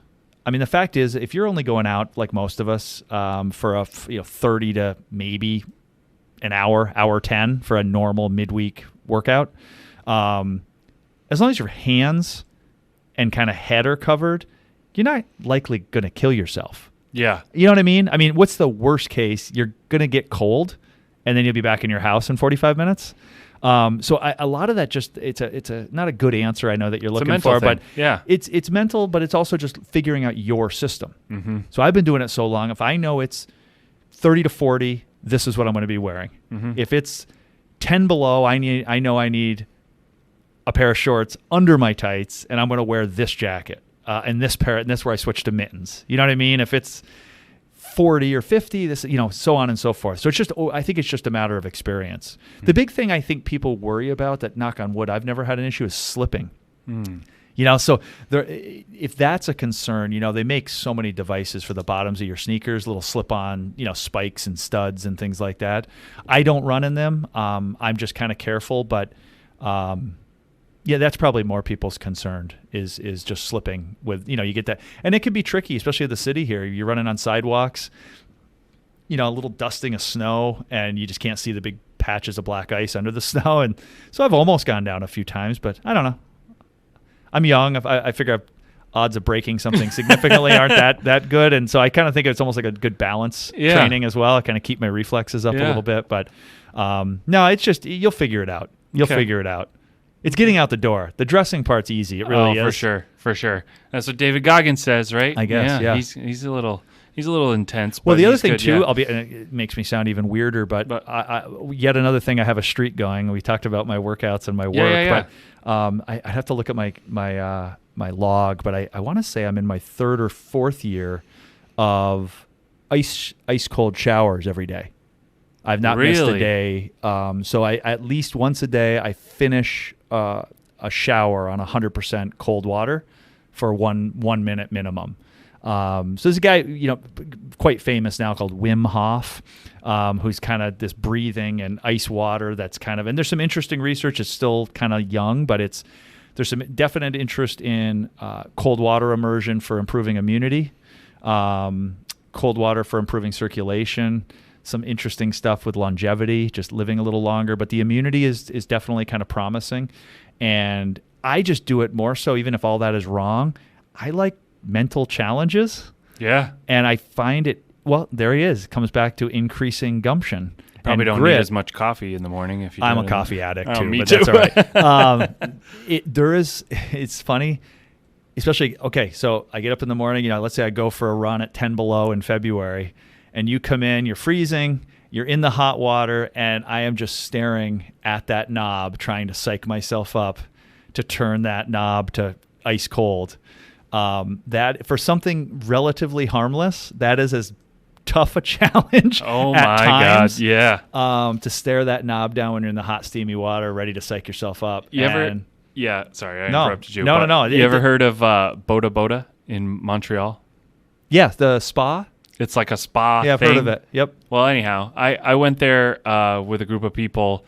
It was like a work function kind of celebration thing, and we went to Boda Boda, and that was my first like real exposure to like cold water stuff, immersion. And so you kind of got into this circuit of like the salt sauna. Yep. And then you could go into the hot tub type thing, and then the kind of average water, and then you'd go into the real cold water. Yep. And then you kind of just do this cycle as you felt the need to rotate. And I remember like later that day, we did it in the morning through like noon-ish, and then I remember just like 4 o'clock or so, I just all of a sudden felt like it was just like this feeling of like, oh my God, my body just went through this like crazy like thing. And I did a lot of research after, and you can correct me if my science is right or wrong, but it sounded like there's a lot of evidence to say that we work out our mind. Reading is a great exercise to keep your mind sharp. We work out our muscles and our cardio with actual exercise, but there's very few things that we actually do to work out, quote unquote, our endocrine system. And when you shock your body like that, you're actually helping your body clean out toxins. And to your point, I mean, more specifically, so what seems to be the current trend with research with this is not only cold immersion, but the opposite of that as well. There's a lot of research being done with hot training, saunas in particular, dry saunas, and they're two fairly different mechanisms. Obviously the mental grit is similar in that it's hard to sit in 80-degree sauna. It's almost, and there seems to be with the heat training. There's just a study a couple weeks ago that came out with. It does improve endurance performance without working out at all. So it seems to be that sitting in a super hot sauna there's a metabolic crossover very similar to actually working out. And you think about it, makes sense. You're sweating, your heart rate's increasing, your breathing rate increases. So there's something metabolic that carries over to improve performance as well. But in that case, most of the benefits, and there's benefits for longevity as well. People seem to live longer that do regular sauna use. And there's something called heat shock proteins that are kind of the current rage, and this thing called mTOR, and you don't have to get into that. The cold, we're not sure exactly the immunity angle that seems to be going, but the thing with cold immersion, that can be cold water. It came up with Michael Phelps in the last Olympics, where he was they did a little interview with him where he said he was eating 10,000 calories a day and staying shredded. That. Yep. Well, one of the theories is he's also spending hours a day in relatively cold water, because those guys keep the pool water quite cold when they're working out like that. I would want to, yeah. I don't know exactly, but I think it's in the low 70s, which is quite cold if you're in there for hours. And so that actually, cold water stimulates something called brown fat, brown adipose, which is almost non-existent in our current human condition. That was much more prevalent thousands of years ago. And one of the biggest deposits is in that upper thoracic, kind of upper back. And so there's something that happens when that area is stimulated by cold that seems to increase metabolism, particularly with fat burning. But again, so that's all awesome and a cool bonus. But for me, it's just more the mental challenge of cranking that cold. So my routine is always, just to make sure I'm not cheating the minute, I take my shower, I get all soaped up, all shampooed, then I turn it to cold. Oh, so there's none of this like just keeping a leg under the water. You've got to rinse off and rinse your head. And I think I might have said this on Gillen's, but I'll say it again, because I think as long as you don't have any heart issues, get checked out by your doc first. But if you're interested in trying it, Wim Hof, Hoff, the guy who kind of originated this out of the Netherlands, I believe, he always had this challenge where just start with like 10 or 15 seconds and take a few weeks, maybe a month, to build up to doing it for a minute. But if you want to try it, now is the time, because in the summer. Well, I want to chalk this up to one of the things you never thought about in my entire life until I started doing this a few years ago, is how much colder the cold water is in winter than it is in the summer. You just think of cold water being cold water. No. It's coming from those pipes. Yes. Yeah. Well, again, something I never even crossed my brain. The pipes that you actually sometimes, depending on your house, are worried about freezing. Well, exactly. So I would say right now, to me, after years of this, it's hardly even, I don't even feel it cold this time of year. February, it's like ice cream headache, like cold. I don't know what it gets down to, but it's got to be upper 40s, maybe 50 at the warmest. But so anyway, interesting challenge. So holy smokes, man. Jeez, okay. That's cool though. That's cool. You got something for me to think about. I'll have to let you know whether I actually. I never said I was normal. Yeah. Anybody who knows me well, I'm a bit of an extremist with things. So. No, that's cool. And there's definitely I can see and envision the gumption moment of staring at this. Try it. Like, oh God, I got to turn this thing, man. Yep. Wow. That's cool though, and it's cool. There's science behind it. Yeah. That's what's seems I like to be. That. One more question before we get to the rapid fire section here. You've done a lot with the Olympics. Very cool accolade, to take with you through your career, and I'm sure it's helped you in your career. You've done USA Nationals and events and other things like of that level. I may be mispronouncing or miscategorizing it, but you know what I'm saying. Yeah. You're teaching for Rock Tape. You've done a lot of cool stuff. You do a lot of keynotes. You've published papers. So moving into the future, what is your next big goal that you'd like to accomplish that you'd at least be willing to share on the podcast? That's a tough question. Yeah, because the period we're talking in the theme of just showing up every day. Yeah. So is there something that you're hoping to show up every day for to hopefully get to? Well, yeah, I don't know if as a goal is more something that would be interesting to me. So my whole life has been track and field, running. I mean, it's what I grew up doing. It's what I was probably best at athletically. And I've just and COVID put a bit of a dent in this, but just 2 years ago, I finally got my foot in the door working with USA Track and Field. Nice. It's been a tough one because there's so many of them are based out west, just for obvious reasons with the weather and everything else. Everything we talked about with the weather up here. Exactly. Yeah. It does not build good fast twitch athletes in the Northeast. That's why so many of the sprinters and jumpers are based out of Southern California, Texas, Florida, things like that. So, it's been a tough in, and I was lucky enough a couple of years ago to get called to work the Penn Relays down in Philadelphia, which are one of the oldest relay events, and that was my foot in the door. And it was a bummer. I was supposed to work an event internationally with them this summer, and then obviously everything got shut down. Yep. So I guess short-term goal over the next, short-term if you consider it the next, I would say 1 or 2 years, but with COVID, who knows? Maybe 2 or 3 or 4 years. But I would really love to start doing some more events with track and field. I love the people. I'm knowledgeable about it, and just from a pure coolness factor, that would be me. Lifestyle goals, I love travel. So I'm really, again, I have never in my adult life gone this long without being on a plane. It's bizarre strange, to me. Huh? I mean, it really is. It's very strange. And about 3 or 4 years ago, I finally took the step of taking a 2-week vacation. So I had gone 16 or 17 years without ever taking more than a week off at a time.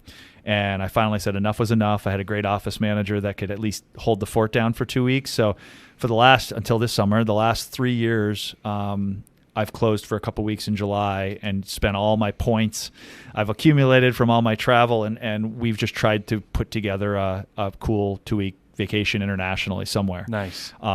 It's probably my other big gift is travel hacking. And patients joke with me all the time, like, I'll pay you. Can you help put a vacation together? So I just really hope to start adding as soon as we can travel safely again. I'd love to start continuing to add countries to my list. I have like a never-ending want-to-do list and want-to-see list, and I've been really gifted in that and blessed in that I think I'm up to 25, 26, 27 countries I've been in. Cool. And I only have 2 states left, 48 of the 50 states I've been in. Nice. So what are the final 2? Alaska and North Dakota. Oh, okay. So I'm hoping to get a class scheduled in one of those. I can tick it off professionally. But so I'd say, just lifestyle wise, I'd like to really start to explore even more than the little free time I do have. So you've been to Ireland? I have. Kind of. I mean, I was in Dublin for 5 days for a conference I had to teach at, but didn't really get more than a few miles out of the city. So that's a big one. And I haven't been to Scotland. So my wife and I were supposed to go first week of July this month to Dublin and France. We were doing like a combo because the cheap flights in between the two just worked out. So we were going to do a little combo. Neither of us have been to those two. And, they're great. We didn't go, obviously. No. And I luckily this took hold. I didn't even end up booking something for the summer when I saw the writing on the wall. Yeah. We had a great one last summer. I couldn't highly recommend any higher. I actually just went with my wife and I for this trip. We did 2 weeks in Vietnam. Very cool. Went around the whole country, and that was my first time to Southeast Asia. Been to Australia and New Zealand a few times, but I've been never. To Australia. Yep. Yeah, never Southeast Asia proper, and it was magical, man. It really sucked me in. super inexpensive. I would vote it some of the best food in the planet. Very cool. And yeah, the beaches and the mountains and everything in between. It was great. So hopefully more trips like that. Yeah. Awesome, man. All right. The infamous rapid fire section. We're going to wrap this sucker up here. Are you ready, sir? Yeah, I feel like it's inside the actor studio with what's the questionnaire by Bernard Pivot? Isn't that the one I always said? Right. Here we go. Okay, right. Number 1. What's a book that you would gift to a friend and why? I have 2. Okay, that's fine. That I've kind of gifted over the years. For anybody lacking in motivation or an aging runner, although it certainly would carry over to athletics in general, whether you're a biker, rower, or whatever. There's a book called What I Talk About When I Talk About Running. I know it's a long title, by a Japanese novelist, very famous Japanese novelist that I had never heard of before this book. His last name is, I knew I was going to forget. I think, don't quote me, Murakami, Miraikim. I don't know. You have to look it up on Amazon. Okay. What I talk about when I talk about running. And it's basically this, it's a autobiography of this Japanese author, and I think it's one of his first forays into nonfiction, and it's just him and his thoughts in the several months building up to running, I want to say the New York City Marathon, and what it means to now he's a professor, I think he was working at Harvard at the time, or at MIT, one or the other, and it's kind of this autobiography. What do I do? I'm feeling bad. I'm aging. Why am I so frustrated I can't run the times I did 10 years ago? Why is my body kind of revolting against me? And this concept of, and I've had this asked to me so many times after these long runs or races, someone will say like, what'd you think about that whole time? And I think the quote from him was, that's so brilliant, is everything and nothing. It's this constant fleeting thoughts that kind of dance their way in and whisk their way out without ever really focusing or thinking of them.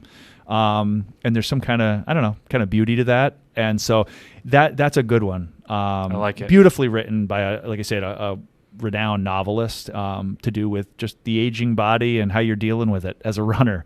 The other one I love is, have you ever The Ego is the Enemy? Ryan Holiday? No. So he's written several books, The Daily Stoic, but his initial book, I think, was The Ego is the Enemy.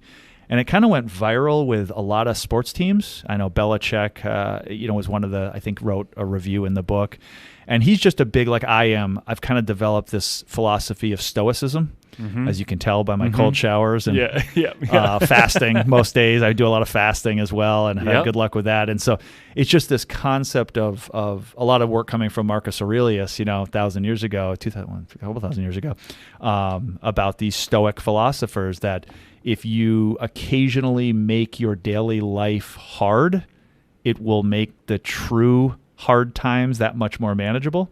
To phrase it a different way is the quicker you can become comfortable with being uncomfortable, life is much easier. Yep. And so, going back, Marcus Aurelius' original book was called Meditations. It was basically his personal journal that he never thought would be published, and someone found it years later and published it under the name Meditations. And it's just stuff like 1 day a week, sleep on the floor. 1 day a week, don't eat for 24 hours and kind of learn what hunger is, learn what being uncomfortable is, and kind of just this hardening yourself, preparing for the worst mentally and physically will make those hard times, if they do arrive, that much easier to deal with. So that's kind of, if you haven't been able to tell from the last 2 hours of talking, that's kind of an underlying philosophy with me. And it carries over nicely if you want to try doing ultra endurance stuff. I like that a lot. Because it all sucks. I like that a lot. Yeah. I'm taking a digression here again from our rapid fire, but intermittent fasting, yes. You're a fan? It works for me. And I've been doing it since COVID started for me, I probably started in April. Okay. So I started 2012. Oh wow, you got some more experience. way early. Like I had read something in this hey small man, little article. No. So I can talk with authority on this. Again, not to get into the rabbit hole with it, but not for everybody. Yeah. But forget all the possible benefits. So there seems to be some decent research on longevity. The people, it's easy to stick with. I find it super convenient. It's very easy to stick with. I've never been a big breakfast person. Just a black coffee in the morning. Yes. And your day is off and running. Right. So yeah. The days I work long at the office, I go in late morning till about 6:30. I don't take lunch. I don't take a break. I just go nonstop from the minute I go in till I finish. So I always tell like my office manager, I go, when I hired her, I was like, don't feel the need to be a moron like me. Just go get yourself lunch. I'm so used to it. So on days I work, I only have dinner. I maybe I'll have a snack, if I'm up late, at 11 or something like that, some trail mix or something. But so I would say at least 2 to 3 days a week, I only eat one meal. I'll have about 7 o'clock, 7:30, I'll have dinner, and then just a couple, 2 or 3 mugs of black coffee in the morning.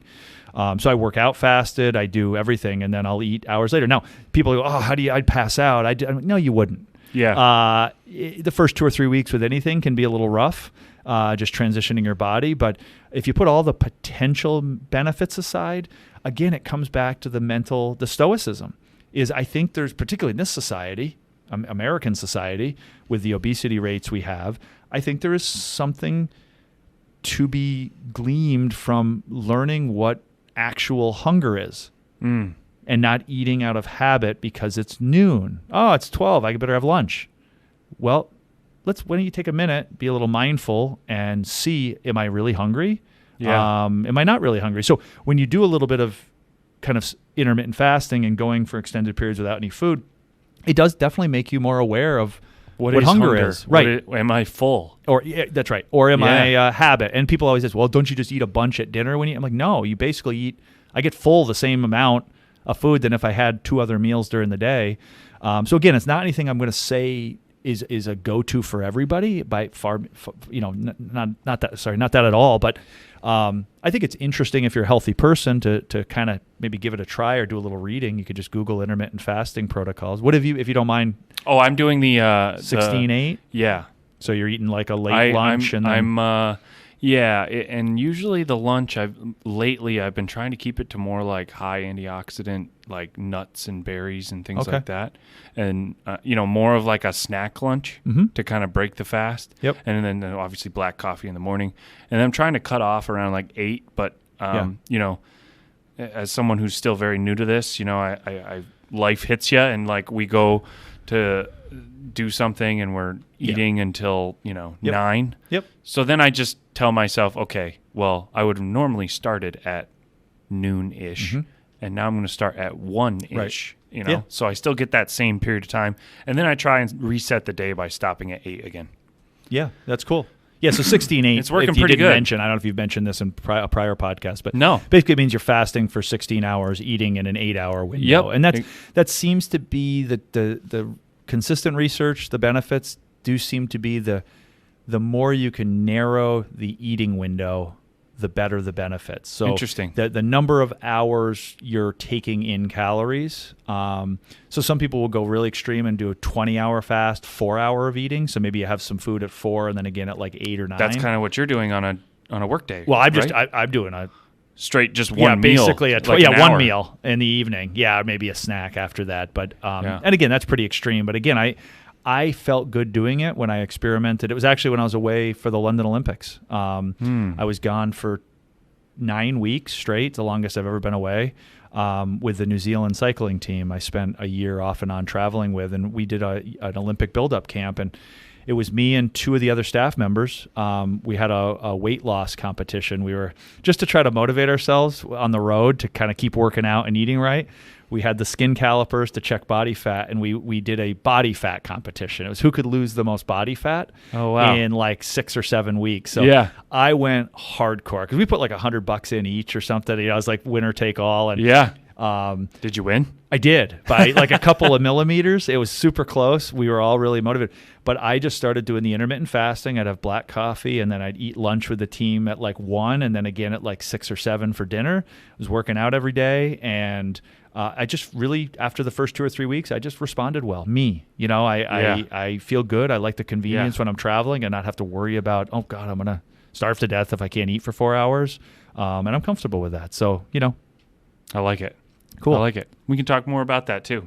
It's worked really well for me. And honestly, I after the first few days or so, it very quickly turned around where I felt just better. Yeah.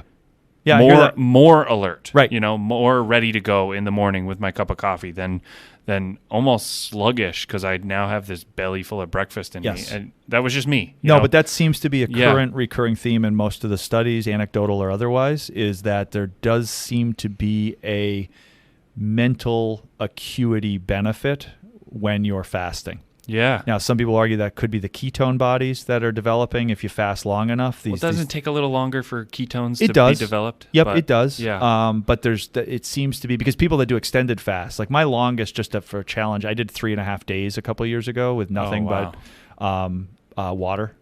I did do black coffee. That's ketosis, though. Oh, for sure. And I the first day was the hardest, and then I really felt pretty good. And I was working out every day.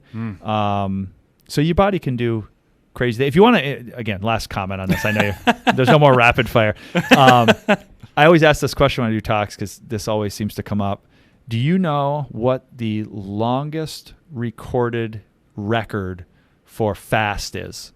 And this was a medically supervised fast in a hospital setting. Do you know how many days do you think? It was a guy in the, don't quote me, I want to say 50s or 60s. How many days did he fast with nothing but water and electrolyte supplements, so no calories? Boy, I would guess maybe 7 days. I don't know. That seems almost a full year. It was like I have to look back. What? It was like 350 something days with not a calorie. Now, he was obese. He was about 400 pounds when he went in. They did blood work almost daily. They were checking metabolic rates. They were doing, every panel at least on a weekly basis. It was published. You can Google. Oh my God! There's a whole article with pictures of this guy, and he basically came out skinny. It was within a week or two of a year, give or take. It was right around a year, and I think he got down to 180 pounds. And interestingly, followed him for several years after, and I don't think he ever put on again more than 15 or 20 pounds on either side of that 180. So it was almost like he reset his entire system. The reason I bring this up is the biggest myth with this intermittent fasting that you still hear is what? Is that, aren't you worried your body goes into starvation mode? It's going to slow your metabolism down, all this. Do you know that that guy, after a year without a calorie, his metabolic rate was essentially unchanged? The body self-adapted, and he was burning just as many calories on a per pound basis as he was at 400 pounds and eating, constantly. So if you want to interested, you can Google that article, longest recorded medical fast. I think it was out of Harvard. So I'm definitely going to look that up. Yeah, because sometimes there are doubts in my mind. I'm like, boy, I don't know if I've researched this enough. Maybe I am slowing down my... But it doesn't feel like it is. I feel like... Well, so that's the ultimate, right? Like, I tell everyone, how do you feel? Yeah. Yeah, don't worry about what people are telling you, or the aunt that says they read this here, or they saw a show on Dr. Phil, or what. How do you feel? I tell people in my office every day, even with exercises. I'm like, Doc, this uncle showed me my back's been hurting me. So when his back hurt, he showed me this exercise. And how do you feel when you're done doing it? Yeah. Do you feel better or do you feel worse? And I actually kind of feel like it's worse. I'm like, well, stop doing that then. Yeah. I mean, it's stupid, but it's really that simple. Yeah. Do you feel better after you get off the foam roller? Yeah, it's like way better. It hardly hurts for like an hour. I'm like, well, keep doing that then. Yeah. Your body and brain aren't really stupid that way. That it's not going to, something isn't going to feel good when it's doing harm. You know what I mean? Yep. So yeah, if it works for you, body's pretty tolerable as a year fast. I love it. All right, man. We'll keep going. Rapid fire. Yes. Okay. Here we go. Got a few more. Question number 2. What's a piece of advice that you would go back and give to your 18-year-old self if you could, knowing what you know now? Travel. I would have stopped. I wasn't, as crazy as it sounds now, as many countries I said I've been to, I didn't get on an airplane until I was 21. It was my first flight. We didn't have a ton of money growing up, and vacation for us was, 2 weeks on the dirt camping in Maine in a tent. In the summer, and so I didn't get a plane until after I graduated college. My girlfriend, now my wife, actually, we flew out to Phoenix to see a relative out there. I would have, in hindsight, I probably would have said take a year or two. Yeah. Either before college or probably after college, before grad school. I would have just done a year or two and just figured out life on the road, bounce around Europe, bounce around something. Because I really regret that. Yeah. Now that I'm doing that now when I'm 38, 40, 45, trying to catch up. And it's harder. It's more expensive. And kids, So. Yep. I think there's a lot of value in taking any opportunity you can at a young age to travel. I studied abroad in Australia for 6 months as part of just undergrad. What town? I was in Townsville. Yep. Northeastern, just south of like Cairns. Cairns is a big vacation spot. And spent a lot of time on the Great Barrier Reef, which was awesome. We could take a whole another 3-hour podcast to talk about that. But the number of, particularly in the North Country, that have never left the North Country is alarming. It's perspective. It is. And you gain perspective the more you've seen and experienced. Yeah. The people that have grown up here, 67 years old, never been to Boston, never been to New York City, never been to Montreal in some cases. It's crazy. And I think they're missing out. Yeah. I mean, as much good as this area has, again, you said it right, is it is perspective, particularly in today's day and age. Yep. Can't tell the people, oh, you're going to Vietnam. I mean, you're crazy. You're doing this. You're going to... I'm like, turn off the news once in a while. And most people in this world are pretty damn nice people. Yep. And if you head on your shoulders, don't flash wealth around in the middle of the street, you're going to be just fine. Yep. Yeah. Yep. I agree. Question number 3. If you could put up a billboard anywhere in the world, where would you put it and what would you put on it? More so, I'm interested in what you would put on it, but it might be fun to hear where you would put it. I thought about this. If you're looking for the betterment of society, economically, physically, bang for your buck, how do we trim the most money from the budget we spend a year? It would probably be a billboard in whatever the busiest intersection, Times Square maybe, and I would probably just say, eat less. I really thought about that one. I'm like, because that's it. Obesity is everything. Yeah. I mean, because you look at the top 4 killers in the U.S., or certainly they bounce around the top 5, is heart disease, stroke, cancer, and diabetes is usually way up there. Every single one of those is related to lifestyle. Yeah. And obesity being the driver of almost all of them. Certainly heart disease, stroke, and diabetes. And there's certainly some links with certain types of cancers as well. But could you imagine if we could just have the cost to society of heart disease, stroke, and diabetes? Oh, wow. I mean, it would be... Yeah. Might actually be able to afford college. Yeah. If we did. Yeah. So that's true. It. Eat less. It's true. It's actually, that's a really good point. We could probably... I feel like there's a theme here to the rapid fire. It's actually... Every single one of these questions could now go into a different podcast, 3-hour podcast. Do a series on the book, on the 18-year-old advice, and the billboard. Maybe do a health and wellness series. We can just do that would be good. Yes, stoic series. That would be good. I'm curious, since we went there, real quick, if you can. It's probably unfair to ask you to answer this quick, but how does that? I agree with you. I feel that. And there are people who are diabetic in my family, probably because of lifestyle choices. Yep. Where's the line between genetics of like obesity and lifestyle obesity? Because I know there's a lot of pop culture and media out there of body shaming stuff too. I don't know the answer to that. Yeah. I don't think we want everybody to be healthy. Right. And I know exactly what you're saying with your billboard is like let's all be healthier. Well, and I'm not even talking. Yeah, and I wasn't even. In retrоспect, I hope that didn't come across as crass. I didn't mean it because even like. Oh no! I don't think it did. I know you exactly and me. What you mean, I put on. Yeah. I don't even dare get on the scale since COVID. I mean, I've probably just known how I'm, pulling a little harder on the belt. The belt buckle. So I don't even want to know, but I'd guess I've probably put on a good 10 or 15 pounds the last 4 months. So that even applies to me. That I think most people would do better just eating a little bit less. Yes. Now, to get your last question, I don't know that anybody has that answer. I don't know that the research is out there as what percentage is genetic to overweight or obesity versus just lifestyle and bad choices.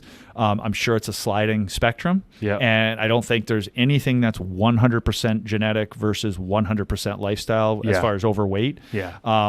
It's certainly somewhere on that scale. But I certainly think without being a researcher in this field, I would certainly put a few bucks on the fact that at least the majority of it is lifestyle related. Yep. In the majority of the cases, I would say, to be kind of play it safe. We've built a culture around profit, make it, American dream, and kind of slipped in there was this like, oh yeah, and don't prioritize yourself, prioritize the company you work for, or like the growth of your career, you know. Right. And people are now doing the fast food lunch thing, and you know, Yep. so I get exactly where you're coming from, and that's like a cultural problem. The author Michael Pollan, you familiar with him? Yes. Omnivore's Dilemma and a few books. You know, his famous phrase from that initial book that kind of went big on him was 7 words to live by nutritionally is eat food, mainly plants. What was the last part? I should have brought it up. Eat food, mainly plants. You know, and like a little bit or something like that. So basically, the takeaway is eating real food. Yeah. Not the process, the box. Like eating real food, and then mainly plants. You can't go wrong with that advice. So. Yeah, I love it. I think you're on point. All right, that's good. Number 4. Yep. What's your favorite meal? That's a tough one. You know, can I go local with that? Can I go super specific? Sure. Just because they're my neighborhood joint, and that sounds we're there awesome. we're there like twice a week. My wife and now that my kids are older, I'd say whatever good IPA they have on tap and the thin crust pizza at Mickey's. Bingo. Love it. I like that a lot. Nice IPA pizza. I have weird big surprise with me, but some sort of like meat and then broccoli. I like broccoli. I'm on a big pizza. big IPA Yeah. fan. So there you now, go. I found an alternative. Here we go. Digression again. Just keep doing this. At the co-op, there is this new product called hop tea. Oh, all right. So if you're looking for the flavor? crisp flavor of tea, or excuse me, of hops, right? But maybe it's like the afternoon, and you clearly are not in a position to drink, or you know, and you maybe still have to work. Interesting. But maybe you want a little bit of caffeine or something. They have various levels of caffeine. All right. It's right there, downtown Plattsburgh. I tried this. It comes in a can, like a 16-ounce beer can. Okay. I gotta try it. Crack it open, and there's green tea, black tea, all these, but it's carbonated, and there's a hop back flavor. Nice. Like you're drinking a beer. I'll give it a try. It's really cool. Cool. Yeah. Number 5. What's your favorite band? You a music lover? You like? Yeah, I am, but it's super diverse. Like Okay. I am all over the board. I grew up playing a couple instruments, not well, but you know, sax and piano lessons most of my childhood. And I think you go old school for me. I mean, I could name a few. I mean, I'm a big Zeppelin guy. Nice. But you know, you give me one person to listen to. I know it's a little bit cliche. I'm a huge Billy Joel guy. Oh, I love good. it, especially the older, you know, pre-'80s. Best concert, one of the best concerts I've ever been to. We got to see him a few years ago at Madison Square Garden. He does that show. like monthly. Yep. That was awesome. More recently, I'd say I'm a big Foo Fighters guy. Oh, cool. Yeah, I love Foo Fighters. So. Nice. I like it. This is a curveball question. Number 6. If you could spend a day with any historical figure, who would you choose to spend a day with? They can be alive or deceased. It doesn't matter. But who would you choose to spend a day with, and why? Well, maybe it'd be a good spill off our previous talk, but maybe Marcus Aurelius. There you go. How about that? The father of Stoicism. I've read the books. I've read his meditations. So I'm going to go safe. I'm saying Marcus Aurelius. I like it. Okay, here's my favorite question of every podcast that I always ask. Number 7, if we could put together a 3-person board of directors to guide and mentor you through the rest of your life, who would those 3 people be on your personal board of directors? They can be alive, deceased, famous, or not, but who are the 3 people, and why would you choose them? That's a hard question. I joke because I thought about that. I'm going to really be a cheese ball. I'm going to say I'm putting Marcus Aurelius back on my board. That's from fine. A philosophy, social kind of perspective. I am absolutely, because he was kind of a hero, and I just can't watch this guy enough. And from a travel perspective, I am throwing Tony Bourdain. Okay. On my board. Unfortunately, now deceased as well. I'd probably have to do.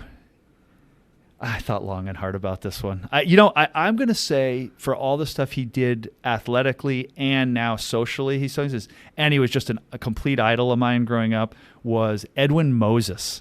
So people that are, you're young. See, Edwin Moses is the greatest 400-meter hurtler in the history of the world. Really? Competed at the Montreal Olympics. In fact, there's some stories. My old track coach saw him that they used Plattsburgh Stage Track as a warm-up. The Team USA did. No kidding. Before going into the village of Montreal. And Edwin Moses, don't quote me, but he had a unbeaten streak in races of like 11 years. He didn't lose a 400 hurdle race. It was like 110 straight That's unheard meets. of today. It's insane. The guy was a freak, and then just one of the most famous guys in the world during that era, and now just like super socially active and just a well-educated stand-up dude. So I think from a fitness perspective, I'm throwing a nod to Edwin Moses. I like it.